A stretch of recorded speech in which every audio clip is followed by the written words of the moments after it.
exportaciones, ese sector de la vida económica que parece nos tiene que salvar y nos va a salvar. ¿Cómo funcionan comparados con Brasil? Estamos con el economista Jorge Vasconcelos. Muchísimas gracias, Jorge, por estar aquí. Gracias a ustedes. Investigador, jefe del IERAL, Instituto de Estudios sobre la Realidad Argentina y Latinoamericana de la Fundación Mediterránea. Bueno, Brasil-Argentina, ese gigante, ¿no? Y ese mercado interno que tiene Brasil. ¿Cómo se posiciona Brasil en relación a las exportaciones? ¿Es tan clave como para Argentina? Bueno, la relación Argentina-Brasil está llena de paradojas, porque en realidad, para los parámetros europeos, el comercio que hay entre Brasil y Argentina es muy limitado, muy acotado. Sin embargo, cada vez que un país tiene recesión, le exporta la recesión al otro. O sea, pese a que tenemos poco volumen de comercio, alcanza como para generar efecto negativo sobre el nivel de actividad. La recesión de un país sobre el otro. Brasil nos exportó su recesión en 2015-2016 y Argentina le está exportando su recesión a Brasil en 2018-2019. O sea, esa es una paradoja porque en realidad hay poco comercio entre ellos, sin embargo, pesa en la parte industrial, que es la más procíclica, si querés. Sí. Poco, ¿qué quiere? Poco es en volumen, o en porcentajes de PBI. Los países miembros de la Unión Europea, cuando vos mirás lo que comercian entre ellos, el 65% de su comercio exterior se hace tranqueras adentro de la Unión Europea. En el Mercosur, el comercio que se hace dentro de la región es solo el 3, el 15% del total del comercio de cada país. Es decir, están mirando mucho más al resto del mundo porque exportan muchas commodities que en realidad compiten entre ellos, entonces le exportan a China, India, etc. Entonces, el volumen es poco, pero sin embargo, como está concentrado en industria, entonces ahí se genera ese efecto. Y además, como la industria de ninguno de los dos países es muy competitiva, cuando no puede exportarle a Brasil, le resulta muy difícil sustituir ese mercado por otros mercados, porque los productos en calidad y precio que tienen Brasil y Argentina solo se compran y se venden dentro de nuestras fronteras. Es decir, Jorge, que Brasil y Argentina de alguna manera se están subsidiando el comercio de los sectores menos primarizados, los sectores con mayor valor agregado. Claro, pero en un círculo vicioso, porque en realidad son industrias que no han prosperado, no han logrado insertarse en terceros mercados. Y yo creo que esa experiencia negativa del Mercosur respecto de jugar un rol anticíclico cada vez que hay una recesión de un lado y del otro, es lo que motivó a la dirigencia política a encarar en serio esta negociación que se hizo con la Unión Europea. Es decir, el Mercosur había fracasado y había que sustituirlo por algo mejor, y esa negociación me parece que tuvo en cuenta no solo lo que la Unión Europea ofrecía, sino también el fracaso del propio Mercosur en estos términos. Es decir, me parece muy interesante, muy única esa observación. Es decir, puertas adentro, el Mercosur terminó de alguna manera impactando en la competitividad y se convirtieron como un país parásito del otro en términos de sus exportaciones más digamos, industriales. Lo que pasa es que en realidad esta integración que se originó con el Mercosur nunca tuvo el carácter potente que tuvo la integración de la Unión Europea, que es el ejemplo que hay que usar, digamos, cuando uno habla de integración.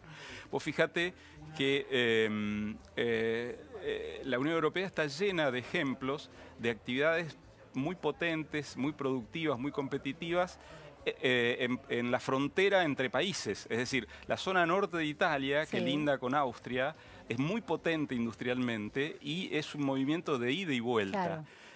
Francia y Alemania también tienen en su frontera común tienen varias ciudades gemelas donde hay clúster industriales que se potencian, uno le compra insumos al otro, diseño, marketing, etc. En la Argentina y Brasil, si vos mirás lo que son nuestras provincias de frontera, a cada lado del río Uruguay, lo que tenés es que el comercio es más bien de contrabando. No hay clúster industriales, no hay una producción industrial en una provincia que se apoye en insumos de la provincia vecina cruzando el río y al revés. Es decir, hay un problema de diseño y un problema de origen que hace que, digamos, las regiones fronterizas no tengan actividades productivas comunes Claro. relevantes. Está desaprovechado de alguna manera Muy ese desaprovechado, Mercosur, claro. muy desaprovechado. Inicialmente había un problema geopolítico, o sea, pensá que el puente Zárate-Brazo Largo, la memoria me puede traicionar un poco, pero no debe tener más de 50 años ese puente.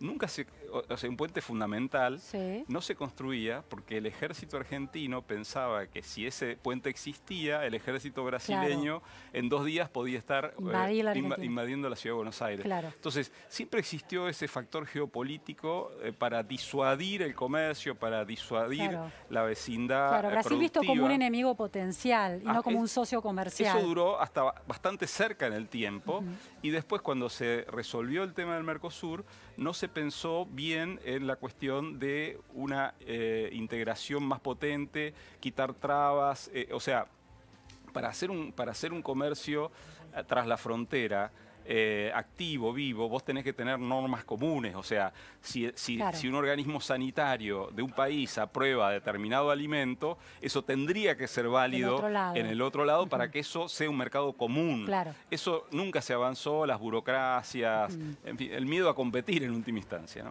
Jorge, te dejo una pregunta para después del corte. La cuestión es si Argentina perdiera ese 13% que comparte, que se aplica en exportaciones de Brasil con Brasil, podría ser una motivación para competir y para incentivar la competencia e exportar al mundo después del corte. Vamos a un corte en la Repregunta Noticias a Fondo y enseguida volvemos. Estamos con Jorge Vasconcelos, economista, un especialista en estos temas. Jorge, decíamos, recién describías de una manera muy interesante el hecho de que el mayor comercio internacional de Argentina es de commodities con países en el resto del mundo y poco intra-Mercosur, un 13% nada más. Pero sí en un sector clave, que es el sector industrial, pero al mismo tiempo muy estancado porque no hay competitividad. Si se perdiera el mercado brasilero, ¿contribuiría a la competitividad argentina o sería un caos? No, o sea, obviamente sería un problema, pero a mí me da la impresión que después de tantos sinsabores, hoy está planteado claramente la idea, me parece compartida, de que se necesita un esquema superador a eso y por eso me parece que avanzó rápido o bastante rápido la adhesión de los gobiernos de Mercosur en la cuestión con la Unión Europea. Ahora, plantearse más comercio implica plantearse y más diversificación en el comercio. Claro, buscar otros países al que venderle. Implica revisar los cimientos sobre los cuales está apoyada la economía. O sea, ver el tema competitividad, ver el tema infraestructura, presión impositiva sobre las actividades que producen bienes exportables, etcétera. El rol del Estado. La presión impositiva y la eficiencia del gasto público a favor de la producción. ¿El rol del Estado nacional o también de los estados provinciales que vos describías que son importantes en estos clústeres? Los dos países son federales y en los dos países no podés mirar solo lo que hace el gobierno nacional. Tenés que efectivamente mirar lo que hacen los gobiernos provinciales. Ahora, el tema político, o sea, hacia dónde está yendo la dirigencia política en cuanto a encontrarle solución a estos problemas o no, tiene una asimetría, porque Argentina y Brasil tienen en común que hace 10 años prácticamente que están estancados. ¿En qué cosa? El crecimiento del PIB, mientras Chile, Uruguay, Perú crecieron 20-30% desde 2011, Brasil y Argentina han crecido 0. Entonces, eso obviamente genera la necesidad de resolver ese problema. La cuestión es que este estancamiento le estalló en las manos al gobierno de Dilma en Brasil y eso en cierto modo explica a Bolsonaro. Pero en la Argentina este problema del estancamiento le terminó estallando en las manos al actual gobierno y esto explica bastante bien lo que está pasando en este proceso electoral. O sea que, pese a que los dos países comparten el estancamiento por malas políticas desde hace 10 años, los resultados políticos en Brasil han sido de un lado, en una dirección y en Argentina pareciera están siendo en otra dirección la derecha, por el problema de a qué gobierno le explotó el problema en las manos. Ahora estancamiento del PBI, o sea, no crecen, están estancados, las razones son distintas y el hecho de que sin embargo, Brasil recibe más inversiones que Argentina, ¿no? Sí. ¿Esto cómo es? Bueno, en realidad, en algunos aspectos, Brasil hay una percepción de mayor previsibilidad con Brasil. Claro. De hecho, la deuda pública es parecida en Brasil y en Argentina. La deuda bruta son 77, 78, 80 puntos del PIB en los dos países. Pero el riesgo país en Brasil son 220 puntos ¿Y en Argentina son 2.200. Claro, ¿por qué esa diferencia? Porque Argentina no tiene mercado de capitales local, no tiene sistema financiero propio, entonces cada vez que tiene déficit necesita recurrir al endeudamiento externo. Brasil ha tenido déficit y déficit importantes, pero ha podido financiarlo en el mercado de capitales local y eso lo hace menos vulnerable a los ciclos internacionales.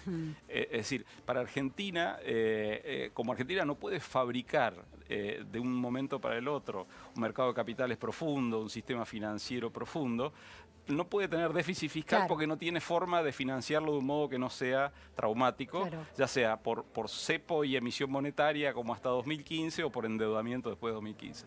En ese sentido, Brasil es menos vulnerable a estos ciclos internacionales y eso se está notando ahora en estos últimos trimestres, aunque de todas maneras, como tiene muchos problemas en común no resueltos, elevada presión tributaria, mucha burocracia, mucha cerrazón al mundo, después de la recesión que ellos tuvieron, 2014-2015, le está costando mucho salir rápido y está creciendo solo el 1% anual desde hace 3 años. Así que en ese aspecto, aunque tenga un riesgo país que es casi una décima parte del de Argentina, eso no es una condición necesaria, pero no suficiente para volver a crecer rápido. Es importante, si no alcanza con bajar el riesgo país a niveles razonables, si no están todas las otras políticas estructurales en juego. Jorge, venís de la Fundación Mediterránea, Córdoba, ¿no? Una provincia pujante en ese sector clave para las exportaciones, que es el de la industria automotriz. ¿Es las gestiones de gobierno, en este caso de Schiaretti, cambian el amperímetro de cómo se comporta el flujo de exportaciones? Bueno, en realidad hay un problema de competitividad que no se puede solucionar rápidamente y eso hace que existan experiencias exitosas en exportarle productos automotrices no solo a Brasil, sino a terceros mercados, pero son experiencias contadas con los dedos de una mano, digamos. Entonces, son muy buenos ejemplos desde el punto de vista empresarial, pero desde el punto de vista del impacto que puedan tener a nivel agregado para la provincia o para el país, en términos de empleo, etcétera. La escala es chiquita. La escala es chica, lamentablemente. Ahora, Jorge, uno de los temas estructurales es la presión impositiva sobre la producción y ingresos brutos, que depende de las provincias. ¿Cómo están?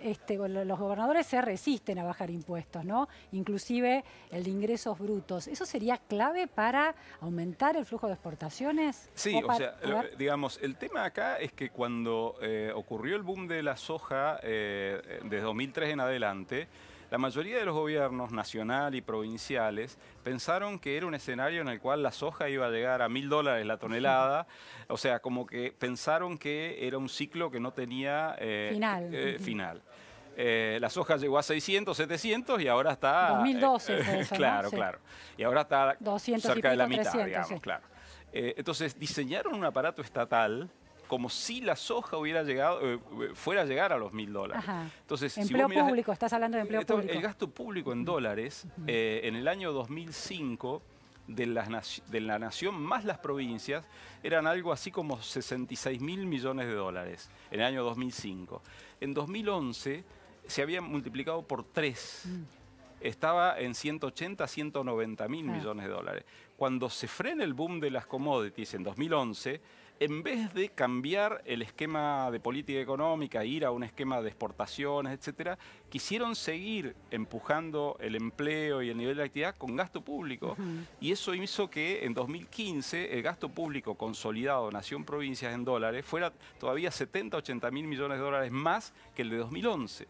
Ahora ese gasto público medido en dólares de nación y provincias está a un nivel razonable, 120, 130 mil millones de dólares. Pero creció también. Pero está mucho más alto que en 2005, pero aceptemos que pueda ser un nivel razonable ese. Sí. El asunto es que las provincias y la nación deberían cuidar que el gasto público de aquí en adelante no suba más que el precio del dólar, o al revés, digamos, que esa relación se mantenga estable.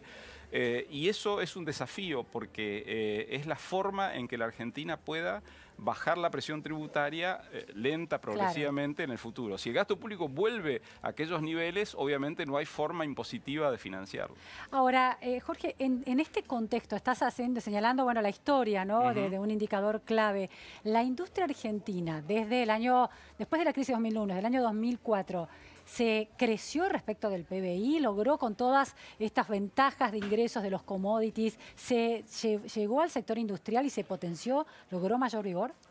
Hubo un periodo positivo, pero me parece que llegó hasta 2007, 2008 y a partir de ahí se frenó. Hubo varias razones. Primero, el tema energético. O sea, cuando las empresas empezaron a ver que el gas escaseaba, separaron un montón de proyectos que la energía es crucial para la industria. Entonces, cuando se planteó la amenaza del desabastecimiento energético, eso fue un golpe muy fuerte para los proyectos industriales. Después, el cepo de 2011 a 2015 se usó para anclar la inflación, es decir, el dólar oficial se lo dejó muy atrasado y eso obviamente generó pérdidas de competitividad. Y después, en la época del boom de la soja, se invirtió poco en infraestructura. Vos, fíjate el tema del ferrocarril Belgrano que viene del norte, de Salta, de Jujuy. Estaba prácticamente sin uso hasta hace 3 o 4 años atrás. Es decir, el boom de la soja debería haberse aprovechado para mejorar mucho la infraestructura. Que es bajar costos. Para que la producción pueda bancar precio de las materias primas un poco más bajos que los que supo haber en los mejores momentos. Esa tarea es una tarea lenta, pero bueno, debe hacerse si uno piensa en recuperar tiempo perdido en esta materia. Jorge, última cuestión. El futuro gobierno tiene enormes desafíos por delante en términos económicos y macroeconómicos. ¿Debería apuntar a esa matriz exportadora tan centrada en el sector agropecuario y muy poco centrada en el sector industrial, a diversificarla en términos de países a los que venderle, pero también de intensificar la productividad en la industria? Sí, claramente. No alcanza con el sector agropecuario. El objetivo es diversificar.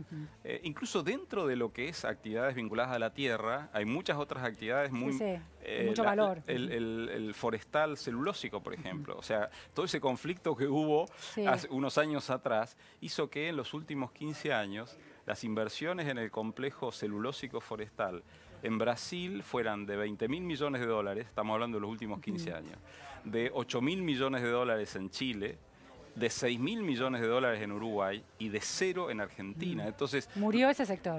Claro, o sea, hay un montón de actividades que no son solo soja y maíz, que están relacionadas con la tierra, pero que requieren reglas de juego que permitan recuperar. Y en el plano industrial, la posibilidad de generar economías de escala a través de un acuerdo Mercosur-Unión Europea es absolutamente clave para que las industrias se puedan especializar más en determinadas cosas que se ha visto que es factible. O sea, el tema de las camionetas, hay muchos ejemplos de que haciendo las cosas bien, especializándose, lográs competitividad. Y obviamente la cuestión energética, la vuelvo a mencionar porque si uno mira la actividad industrial en Estados Unidos después de la explosión del shale que ocurrió entre los años 2008-2010, el impacto que eso tuvo sobre la industria estadounidense fue fenomenal, porque la industria usa mucha energía y porque además la actividad de explotación de los yacimientos y de los pozos obviamente es muy intensiva también. Es un sector en sí mismo, es decir, energía barata es clave para el desarrollo de la industria. Muchísimas gracias, Jorge Vasconcelos, por estas precisiones. No, gracias. Nos vamos a un corte en la Repregunta Noticias a Fondo y enseguida volvemos.